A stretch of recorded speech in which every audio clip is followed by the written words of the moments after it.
नमस्कार. माझ्या मराठी यूट्यूब चॅनलमध्ये परत एकदा आपलं सगळ्यांचं स्वागत आहे. म्हणजे मी छोटे छोटे वेगवेगळे विषय घेऊन तुमच्यासमोर येत राहते, कारण मला असं वाटतं की नाविन्यपूर्ण असलं तर माझं बोलणं कोणाला ऐकावंसं वाटेल, नाही तर मग ते कंटाळवाणं होऊ शकतं. लोकांना उत्सुकता राहिली पाहिजे की आज हिने कोणता विषय आणला आणि काय विषय मांडते. चटण्या लोणचे भाज्या तर आपल्या स्त्रियाच्या जीवनातून गेल्या नाहीच आहेत. पण मी तुम्हाला परवा एक शब्द म्हटला होता ना, शिदोरी नावाचा, की शिदोरी खूप अगदी वेगळीच गोष्ट आहे की आपल्याला आनंददायक वाटते. आणि हा शब्द जुना आहे, त्यामुळे आजकालच्या मुलांना तो आवडेलच आहे असं सांगता येत नाही. पण ती शिदोरी मी विसरू शकत नाही. कारण काय असतं, त्यामध्ये भरपूर गोष्टी असतात. मी म्हटलं त्या दिवशी की नुसती खाण्याचीच शिदोरी नसते. आजीबाईचा बटवा पहिले म्हणायचे. तो आजीबाईचा बटवा म्हणजे काय आहे, एक प्रकारची शिदोरीच आहे. मग मला आठवतं की नाही आपल्या आजीने त्या वेळेस हे दुखलं होतं तर असं केलं होतं. मग लहान मुलांचं पोट दुखलं होतं तर लहान मुलांना हिंगाचं पाणी पोटाला लावून आपण त्याचं पोट थांबवतो. लागलीच डॉक्टरकडे पळत नाही. रात्री 12-1 वाजता कसं जाणार डॉक्टरकडे? रात्री 12-1 वाजताच लहान मूल रडतं. तानं मूल जे असतं त्याचं पोट दुखलं तर तो केव्हा रडेल? 12-1ला. सगळे घरातले उठतात, काय झालं बाळाला, काय झालं बाळाला.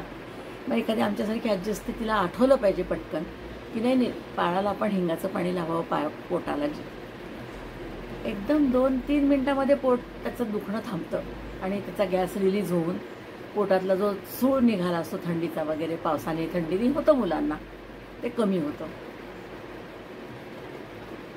छोट्या छोट्या गोष्टी असतात ह्या शिदोरीमध्ये, आणि त्या आपण आयुष्यभर ती आपल्याला पोटली पुरते. आणि एक मानसिक समाधान वाटतं की आपला जो काहीतरी साठा आहे जुन्या आठवणींचा. घरातलं माझ्या आजीची एक साधी गोष्ट होती. साधा आपला मराठी चिवडा आपण करतो पातळ पोळ्यांचा, त्याला कुणी कुणी लिंबाचा रस म्हणजे सायट्रिक ॲसिड आम्ही लावायचो, आंबटपणा यायला सायट्रिक ॲसिडची पावडर मिक्स करायचो चिवड्यामध्ये. आणि थोडी पिठी साखर असतेच आणि बाकी सगळा मसाला असतो, असं ते छान लागायचं, आंबट आंबट, थोडंसं आंबट गोड असं हलकंसं. पण सायट्रिक ॲसिड प्रत्येक वेळेस घरात राहीलच असं सांगता येत नाही. आणि आजकालच्या काळात मुलांना, नवीन पिढीला सायट्रिक ॲसिड वगैरे आवडत नाही. एकदा माझ्या आजीने काय आयडिया केली होती माहिती आहे? मीठ घेतलं, आपलं साधं पांढरं मीठ, आणि त्याला लिंबू पिळलं आणि ते मीठ थोडा वेळ उन्हात ठेवलं. आपल्याकडे उन्हाची कमतरता नाहीच आहे. उन्हात ठेवलं, त्यामुळे मग ते उन्हाने वाळून गेलं आणि त्या मिठालाच त्या लिंबाचा आंबटपणा आला आणि ते सायट्रिक ॲसिडचं काम करायला लागलं. कशी वाटली ही चिवड्याची ट्रिक तुम्हाला? ही शिदोरीतलीच आहे आपल्या. तसंच एखाद दिवशी दही आंबट झालं तर काय करायचं? आजकालच्या मुली फेकतील का? आपण त्यांना सांगायचं, अगं फेकू नको, त्यामध्ये थोडं भरपूर पाणी घालून ठेव, एक 10 मिनटं 15 मिनटं त्याला थोडं सेटल होऊ दे.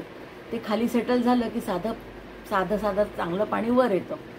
मग ते वरचं पाणी फेकून द्यायचं की जो आंबटपणा एक्स्ट्रा आहे किंवा ॲसिडिक जे आहे ते सगळं त्यातलं निघून जातं. आणि मग चांगलं गोड ताक किंवा दही तुम्ही त्याचं करा.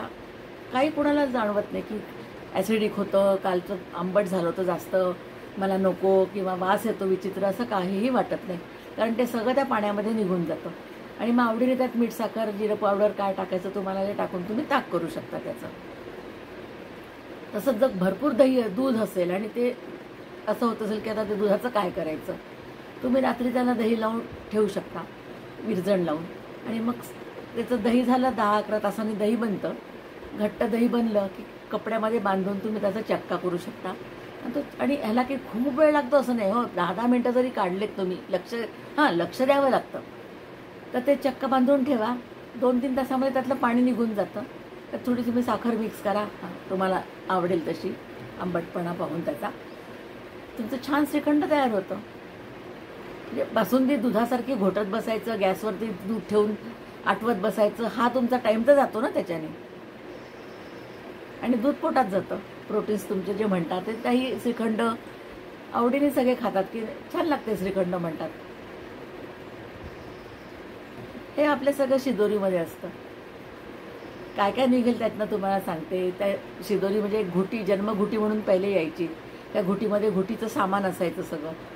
तर ते घुटीचं सामान पण त्या शिदोरीतनंच आपल्याला आलेलं आहे की बाळाला काय द्यायचं आहे, जायफळ द्यायचं, बदाम द्यायचं, खारीक द्यायचं, वेखंड म्हणून असतं, वेखंडाने सर्दी होत नाही, जायफळाने झोप लागते आणि भूक लागते, बदाम प्रोटीन्सचं काम करतं, त्याच्याने वजन वाढतं. आणि तो सागरगोटा वगैरे जो असतो तो थोडा कडू असतो, तो कधी कधी द्यायचा. कारण काय असतं, रोज काही पोट दुखत नाही मुलांचं. जर मुलांचं पोट दुखलं तरच तो सागरगोटा द्यायचा.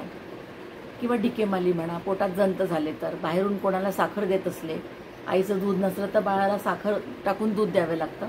मग त्याला पोटामध्ये जर्म्स होतात लवकर. ते जर्म्स काढायला मारायला म्हणजे एक तुम्ही डिकेमाली म्हणून एक पदार्थ मिळतो आयुर्वेदिक, किंवा सागरगोटा, दोनपैकी उगाळून अगदी थोडं नॉमिनल द्यावं लागतं बाळाचं वय पाहून. वेखंड पण तेच काम करतं, भूक लागायचं आणि खोकला होऊ देत नाही, पचनशक्ती वाढवतं आणि रंग सुधरवतं, गोरा करतो रंग.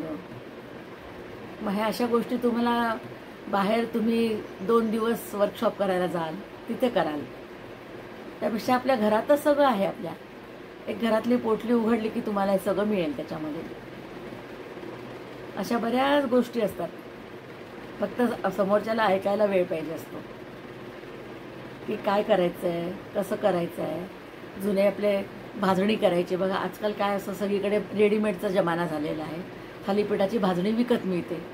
पण तुम्ही नाही, घरी तुम्ही अर्धा किलो भगर, त्याच्यामध्ये वाटीभर साबुदाणा, वाटीभर राजगिरा, वाटीभराचं शिंगाड्याचे 2-4 शिंगाडे असं टाकून तुम्ही थोडं वेगवेगळं भाजून हलकंसं मिक्सरवर बारीक केलं की ते थालीपीठाची भाजणी होते ती.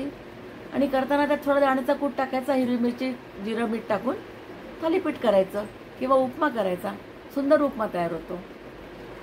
आणि जर बाजूला घरघंटी वगैरे असेल आणि घरात मेंबर जास्त असतील तर तुम्ही घरघंटीवरून तर पीठ दळून जर आणलं तर त्याच्या सुंदर पुऱ्या पण होतात. तर नुसतं राजगिरा आणि शिंगाडा ह्याचं मिक्स करून तुम्ही पीठ दळून आणलं, त्याच्या सुंदर पुऱ्या होतात. ओळखायला येत नाही कोणाला की या पुऱ्या कशाच्या आहेत. बरं, तुम्ही बटाट्याचा रस्सा किंवा श्रीखंडाशी खाल्ल्या की तुमचा उपास वाटतच नाही, श्रीखंडपुरी भाजीपुरी खाल्ली असंच वाटतं. अशा छोट्या छोट्या गोष्टी असतात बघा. ह्या शिदोरीमध्ये मी तुम्हाला रोज एक शिदोरी उघडून दाखवेल. ही आजची माझी आजीची शिदोरी होती, परवा आजोबांची शिदोरी झाली. मग कधी कधी आठवणींची शिदोरी येईल, ज्ञानाची शिदोरी येईल. माझं बोलणं कसं वाटतं, आवडलं असेल तर लाईक करा, सबस्क्राईब करा. नमस्कार.